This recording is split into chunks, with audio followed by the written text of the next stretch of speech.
The game we play, the game of life, has no winning, has no losing in it. The game of life is about life itself. It's about the art of living, the art of being present in the environment we are surrounded in. And we forget about that. We get lost in our goals. We get lost and trapped in believing so deeply that our goals are meant to bring us something we did not have. Listen to that carefully. There's a lack of acceptance in that. There's a desire that is originating from a false belief, which is that you are not enough. You do not have something. There's something you must have and you don't. So you must go out and get it. It's not how life is played. Life is about joy. Life is about presence.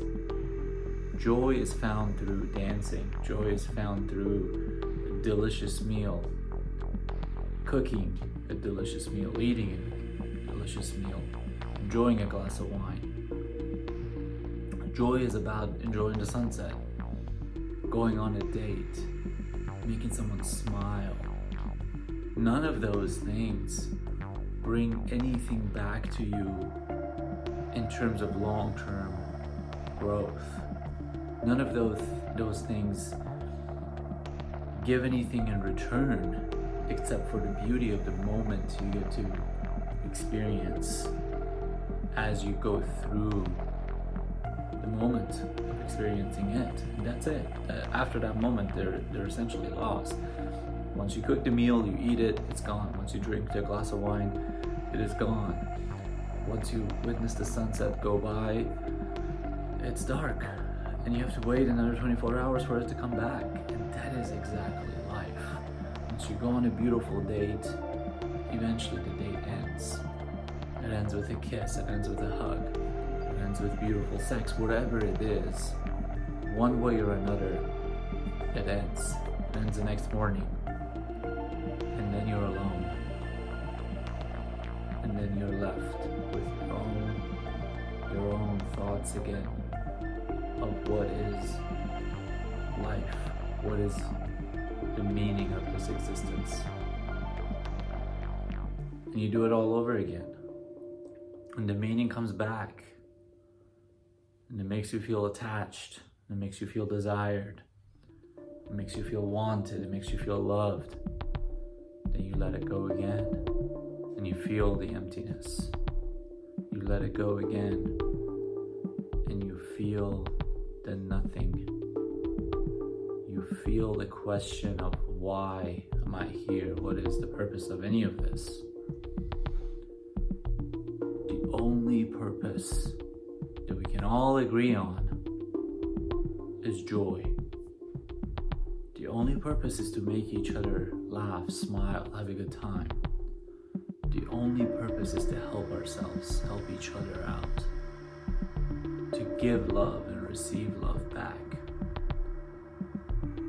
Anything beyond that is pure speculation. Anything beyond that is us getting trapped in the power of our minds. We have been given this gift of life with a powerful computer standing right up on top of our bodies. The problem with that is the same problem you would have when you put a 3-year-old inside the driver's seat of a Ferrari. They will crash. They have no idea how to operate the vehicle. That's the problem we face, every single one of us on the face of this earth. We have an immense amount of power standing up here, questioning the world around us, telling us which direction to go and which direction to not go. we take that and mix it with all the do's and the don'ts of the society,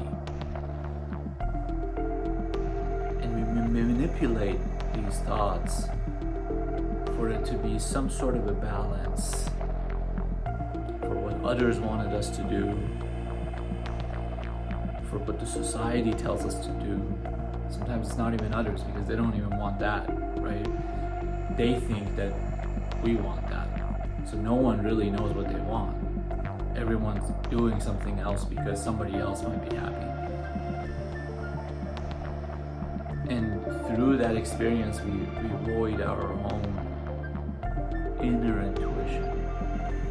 We let go of the story that we tell ourselves of who we actually believe we are. In the very end, in complete solitude, not only you are enough, but your existence in this world is a necessity to the rest of us. Not only you are enough as who you are, but you serve a different purpose. You serve a deeper purpose by being here. And you must fulfill that. You must pursue that. This is not to say to find your passion. This is not to say define your goals. No. This is to say you choose what to do, and you do everything you can in your power within that world to serve others as best as you can for it, or serve yourself as best as you can for it. As long as you're not harming anyone, as long as by serving yourself you're not harming anybody else, you will find that even by serving yourself, you start to help other people as well. Other people will be attracted to your own authenticity, of how much you truly devote your own energy, your own love, your own care, only in line with your own desires for yourself. And that severe amount of love, self-love and self-care will reflect back on other people, and that's how you become in service of others. And this, by the way, is the story of any great filmmaker, any great musician, any great artist, any great athlete. None of those guys pursue their dreams in order to help anybody else. It's a very selfish journey, right? They do the dream, they pursue their desires for themselves. Yet they inspire so many other people in that journey.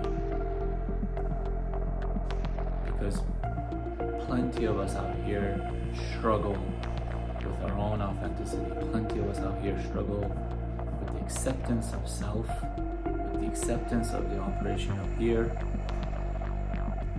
and with the ability, with the trust to listen to the mind, to not get lost in all the what ifs and the what would be and what should be, and the should haves and the could haves and the would haves and everything else.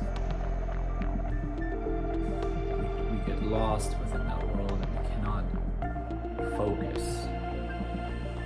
Find your focus.